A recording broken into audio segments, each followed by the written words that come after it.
দর্শক বন্ধুরা, সবাইকে স্বাগত আজকের এই গুরুত্বপূর্ণ এবং বিশেষ ভিডিওতে। বন্ধুদের গীতা শপথ দিয়ে বলছি, তোমাদের ভাগ্য বদলে যাবে। ধনদেবী মা লক্ষ্মীজি, হ্যাঁ, আমার প্রিয় বন্ধুদের জানিয়ে রাখি যে আগামী 72 ঘন্টা তোমাদের জন্য সবচেয়ে মূল্যবান সময়। এই সময় মা লক্ষ্মীর দেওয়া আশীর্বাদ, হ্যাঁ বন্ধুদের জানিয়ে রাখি যে পরের 72 ঘন্টার মধ্যে তোমাদের জীবন 100% বদলে যাবে।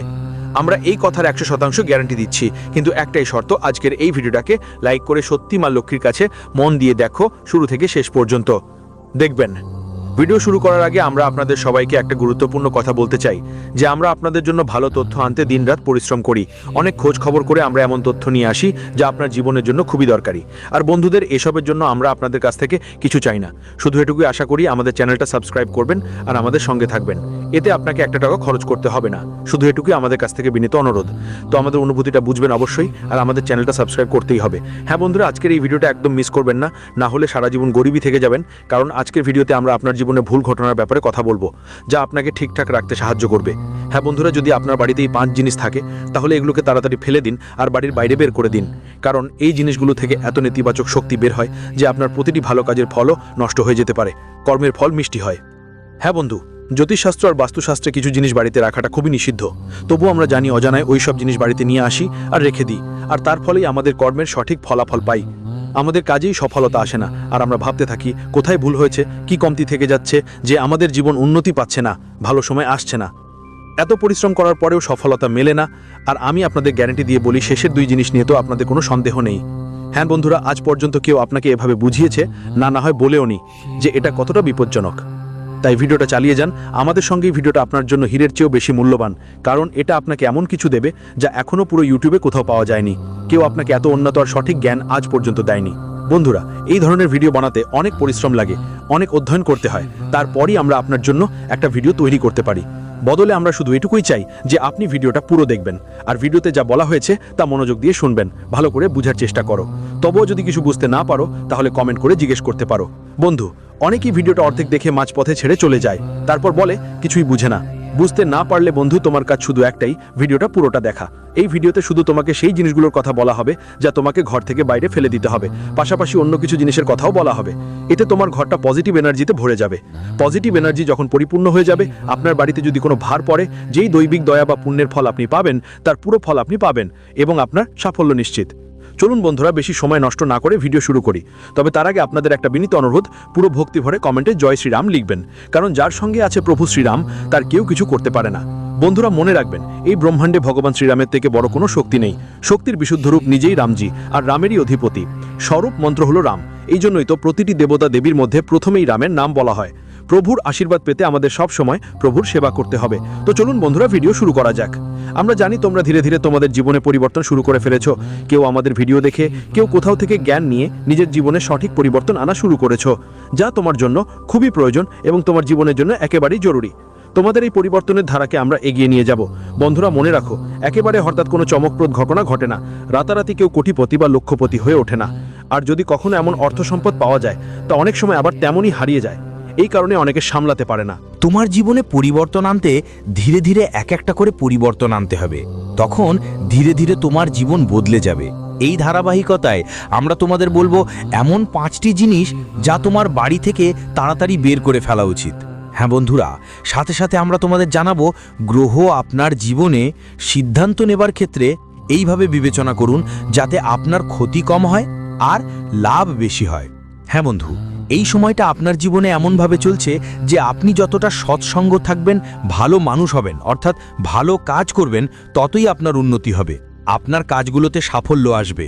হ্যাঁ বন্ধুরা, আপনার ওপর শনির প্রভাব আছে এবং শনিকে কর্মের দেবতা বলা হয়, ভাগ্যের দেবতা বলা হয়। তাই আপনি যতটা পারেন সত্য বলুন, আর মিথ্যা বা খারাপ কাজ থেকে যতটা পারেন দূরে থাকুন।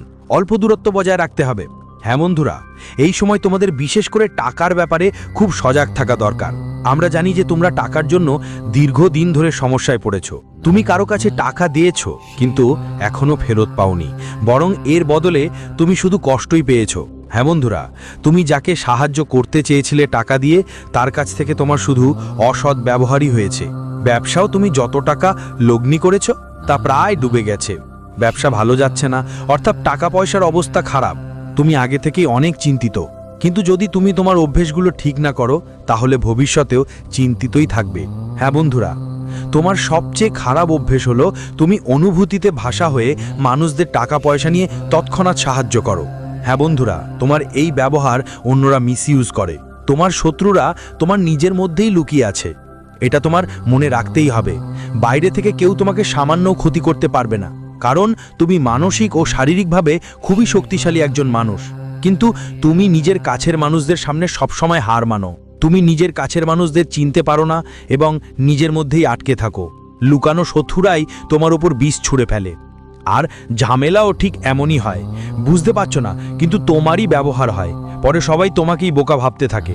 হ্যাঁ বন্ধু, তোমার অনুভূতির কোনো মূল্য দেয় না কেউ, তোমাকে কোনো সম্মানও করে না। তাই আমরা তোমাকে বলছি, টাকা পয়সার ব্যাপারে এখন অনেক বেশি সতর্ক হয়ে ওঠো। যখন কেউ তোমার কাছে প্রেমের কথা বলবে, মিষ্টি মিষ্টি কথা বলবে আর টাকা চাইবে, তখন প্রথমে একবার পুরানো রেকর্ড দেখে নাও যে শেষবার যখন তুমি তাকে টাকা দিয়েছিলে তখন তোমার কি হয়েছিল।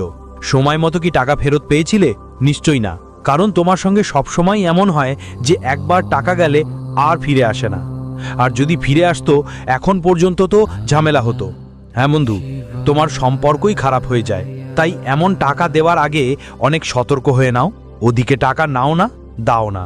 আর যদি ব্যবসা নিয়ে টাকা নিতে চাও তাহলে অবশ্যই নিতে পারো, হতে পারে, কিন্তু টাকা নিজের ব্যক্তিগত জীবনে একদম ব্যবহার করবেন না, না হলে আপনার বড় সমস্যা হবে। আর বন্ধুরা, ব্যবসার জন্য অন্যর থেকে টাকা নেওয়া আর ব্যক্তিগত খরচের জন্য নেওয়া একদম আলাদা ব্যাপার। তাই ব্যক্তিগত খরচের জন্য একদম অন্যর থেকে টাকা নেবেন না।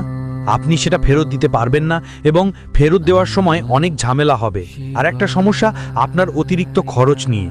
হ্যাঁ বন্ধুরা, আবেগে ভাসতে ভাসতে টাকা খরচ করার সময় আপনি ভুলে যান আপনার আসল অবস্থা কি, আপনার হাতে কত টাকা আছে। আপনি সব কিছু লুটে নেন। পরে যখন আপনি হিসাব কষেন তখন নিজেই বিরক্ত হয়ে পড়েন, ভাবতে থাকেন এত খরচ করলাম কেন। কিন্তু যেসব সম্পর্কের জন্য আপনি ফাঁকা খরচ করেন তারা তখনও আপনার পাশে থাকে না যখন আপনার কাছে টাকা থাকে না। অর্থাৎ আপনার জীবনে টাকার খেলা এমন যে যদি আপনি টাকা জমা করেন তাহলে সম্পর্কগুলো থেমে যাবে, আর যদি টাকা ভাগ বাটোয়ারা করেন তাহলে সম্পর্কগুলো চলে যাবে। হ্যাঁ বন্ধুরা, এটা বেশ অদ্ভুত লাগে শুনতে, রাগ লাগে যাকেই বলুন। মানুষের কাছ থেকে টাকা ফেরত চাইলে তারা তোমার খারাপ কথা বলবে, সম্পর্কও খারাপ হয়ে যাবে। তাই এর চেয়ে ভালো হলো তুমি তাদের আটকে রাখোই না এবং নিজের খরচ নিয়ন্ত্রণ করার চেষ্টা করো। হ্যাঁ বন্ধুরা, তোমরা সুখ সুবিধার জিনিসপত্রে একটু বেশি খরচ করো। জীবনে সব সুবিধা পেতে চাও, কিন্তু মনে রেখো সব সুবিধার পিছনে ছুটে তুমি নিজের বাজেট নষ্ট করো আর পরে পরে আফসোস করতে হয়। হ্যাঁ বন্ধুরা, এই সময় আমরা তোমাদের এটাই বলতে চাই, সাধারণত তোমরা শারীরিকভাবে বেশ তুমি মজবুত তো, কিন্তু একটু সতর্ক থাকতে হবে। পেটে তোমাকে বেশ কষ্ট হতে পারে, খাওয়া দাওয়ায় একটু খেয়াল রাখা দরকার। আর হ্যাঁ, তোমার পিঠ একটু নাজুক, সাধারণত পেটে সমস্যা হয় না তোমার, কিন্তু একটু ভুল খেলে পেট একদম খারাপ হয়ে যায়। কিছু ইনফেকশন তোমাকে বিরক্ত করতে পারে, তাই পেটের কথা মাথায় রাখতে হবে। শক্তি আছে তো নিজের খাওয়া দাওয়া আর স্বাস্থ্যের দিকে মনোযোগ দাও, আর জীবনে নিয়মিত ব্যায়ামও অন্তর্ভুক্ত করো। যোগ, প্রাণায়াম বা একটু হালকা ফুলকা ব্যায়াম তো অবশ্যই করবেন। এতে আপনার মন শান্ত থাকবে আর শরীরের স্বাস্থ্যেরও যত্ন থাকবে। তো বন্ধুরা, এখন আমি আপনাদের বলি যে 5টা জিনিস আছে যা আপনাদের বাড়িতে কোনোভাবেই রাখা উচিত নয়, আর শেষের 2টা জিনিস এমন যা নিয়ে আপনার কোনোভাবেই টলমল করা উচিত না। আপনি সেগুলো আপনার বাড়িতে রেখেছেন আর সেগুলোই আপনার বাড়িতে নেতিবাচকতা ছড়াচ্ছে। তো বন্ধুরা, মন দিয়ে শুনুন। প্রথম জিনিস হলো ভাঙ্গাচুরা জিনিসপত্র, মানে বাড়ির জঞ্জাল। এখন প্রতি বাড়িতেই তো কিছু না কিছু জঞ্জাল থাকে, হয়তো হয়, কিন্তু আপনাকে কখন আর কোথায় সেটা রাখতে হবে সেটা এখনো কেউ ঠিক করে বলেনি। অনেকেই তো তাদের বাজে জিনিসগুলো বাড়ির উঁচু জায়গায় রেখে দেয় বা না রাখে। যেখানে তারা থাকে তার থেকে উঁচু কোনো জায়গায় তাদের বাজে জিনিস রাখা আরামদায়ক মনে হয়। যেমন কেউ তার থাত চারা আমাদের আটারিতে বা বাড়ির ছাদে রেখে দেয়, কিন্তু আপনাকে এমনটা একদমই করতে হবে না। বন্ধুরা, বাজে ও ভাঙ্গা ফোটা জিনিস অনেক নেতিবাচক শক্তি জমায়, আর যখন আপনি সেটা বাড়ির কোনো উঁচু জায়গায় রাখবেন তখন সেটা আপনার বাড়ির শক্তির ক্ষেত্রকে খারাপ করে দেয় এবং আপনার বাড়িতে ভালো কাজ হতে দেয় না। অনেক বড় কারণ হয়ে দাঁড়ায় তোমার বাড়ির ধ্বংসের। তোমার জীবনের সমস্যাগুলো যেন বাড়িতে কোনো বাজে জিনিস জমা না থাকে, সেটা তাড়াতাড়ি বার করে দাও, কাউকে দাও, বা যদি বাড়িতেই রাখতে হয় তাহলে মনে রেখো যেখানে রাখছো তার নিচে রাখো। যেমন তুমি যদি নিচতলা থাকো তাহলে তাকে বেসমেন্টে রাখো, আর যদি উপরের তলায় থাকো তাহলে নিচের তলায় রাখো। বাজে জিনিসকে এমন জায়গায় রাখো যেখান থেকে তা তোমার জীবনের সমস্যার সৃষ্টি না করে। নেগেটিভ এনার্জি আপনার ঘরে ছড়াতে পারবে না, সব নিয়ন্ত্রণে থাকবে। আরেকটা বড় ব্যাপার শুনুন, শুনে আপনি অনেক অবাক হবেন, কিন্তু এটা বাস্তুশাস্ত্রের উপর ভিত্তি করেই বলা হচ্ছে। যদি কেউ আপনাকে বাড়ির কোনো জিনিস গিফট করে থাকে, হ্যাঁ বন্ধুরা, যেমন কাপের সেট, গ্লাসের সেট কিংবা কোনো ইলেকট্রনিক যন্ত্রপাতি, এবং আপনি সেটা একদমই ব্যবহার করেননি বা যেভাবে প্যাকেটিং করে এসেছে ঠিক সেভাবেই আপনার ঘরে রেখেছেন, তবে সেটাও অনেক বড় নেগেটিভিটির কারণ হয়ে দাঁড়ায়। হ্যাঁ বন্ধুরা, আমি নেগেটিভিটি জমা হতে দিই না, বুঝলেন তো?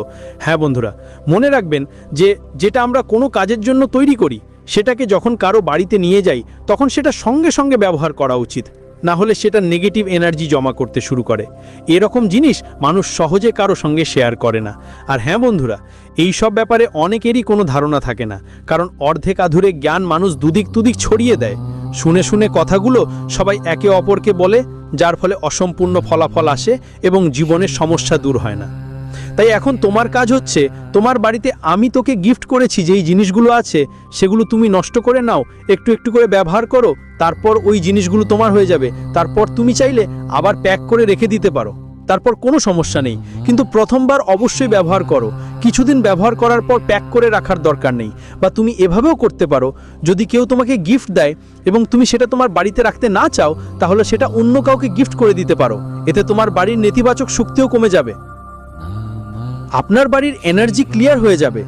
বন্ধু, জীবনে এনার্জির একটা বিশাল গুরুত্ব আছে। মানুষ যদি তাদের এনার্জি ফিল্ড আর তাদের বাসার এনার্জি ফিল্ডকে পরিষ্কার রাখে, তাহলে প্রত্যেকটা পজিটিভ এনার্জি, মানে প্রত্যেকটা আরতি, প্রত্যেকটা পূজা পাঠ আর প্রত্যেকটা মন্ত্র পাঠ তাদের খাঁটি ফল দেবে। আমরা দেখেছি অনেকেই বছরের পর বছর ধরে পূজা পাঠ করছে, এমনকি হনুমান চালিসা আর রামায়ণও পড়ছে, তবুও তাদের জীবনে সুখ আর শান্তি নেই। কারণ মূল কথা হচ্ছে, যতক্ষণ না আপনার এনার্জি ফিল্ড পরিষ্কার না হওয়া পর্যন্ত তোমার ওপর কোনো পজিটিভ এনার্জি কাজ করবে না, ভালো ফলও দিতে পারবে না। বন্ধুরা, তৃতীয় বিষয়টা ভালো করে শোনো, এই ব্যাপারেও আমি গ্যারেন্টি দিচ্ছি, এ পর্যন্ত কাউকে কেউ বলেনি। হ্যাঁ বন্ধুরা, তোমার বাড়ির সেফ বা যেখানে তুমি টাকা জমাও সেখানে কোনোভাবেই কয়েন রাখো না, বিশেষ করে যোশীর কয়েন। বিশ্বের বিভিন্ন জায়গার ছেঁড়া নোট নিয়ে বিস্তারিত বলা হয়েছে যে বাড়িতে কখনো খালি মূর্তি রাখাটা ঠিক না। যদি কাউকে গল্প থেকে মূর্তি পাওয়া যায় বা কেউ গিফট হিসেবে দেয়, যদি আপনি কিছু না করেন বা কিনে পড়ে থাকেন, তাহলে মূর্তিটাতে অন্তত সাধারণ মাটি ভরে দিন, কিন্তু মূর্তিটাকে সমশক্ত করে দিন। হ্যাঁ বন্ধুরা, খোকার মূর্তি কোনোভাবেই পূজা করা উচিত না, না হলে বাড়ির ধ্বংস নিশ্চিত। আর পঞ্চম বিষয়ে শুনুন বন্ধুরা, এমন কাপড় যেগুলো আর আপনি পরেন না, এমন জুতো চপ্পল যেগুলো আর ব্যবহার করেন না, কোণে পড়ে আছে, এগুলো যত দ্রুত সম্ভব বাড়ি থেকে বের করে ফেলুন, কাউকে না দিয়ে।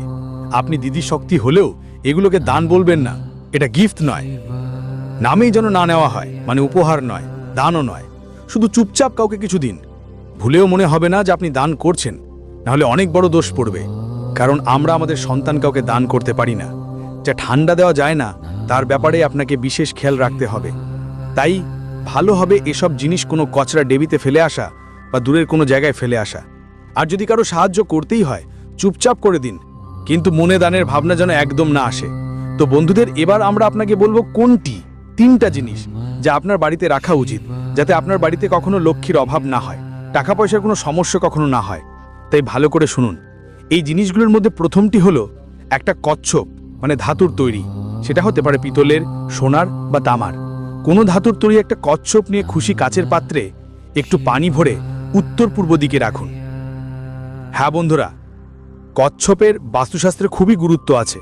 এটিকে লক্ষ্মীর সরাসরি প্রতীক মনে করা হয়, এবং যদি আমাদের ধর্মশাস্ত্রে আছে, কচ্ছপ হলো ভগবান বিষ্ণুর অবতার, এবং ভগবান বিষ্ণু মা লক্ষ্মীর স্বামী, অর্থাৎ যার বাড়িতে ভগবান বিষ্ণুর রূপ থাকে সেখানে মা লক্ষ্মী নিশ্চিতভাবে বাস করে। তাই কখনো কচ্ছপকে যে কোনো জায়গায় অযথা রাখবেন না, কারণ কচ্ছপের 14টি প্রাণ আছে, তাই তাকে দ্রুত স্থানও দরকার হয়। তাই কচ্ছপটাকে কাঁচের বাসনে পানি ভরে সেখানে রাখুন, কিছুক্ষণ কচ্ছপটা ডুবিয়ে রাখুন, কিছুক্ষণ বাইরে বের করে দিন। এটা আপনাকে উত্তর দিকের দিকে রাখতে হবে।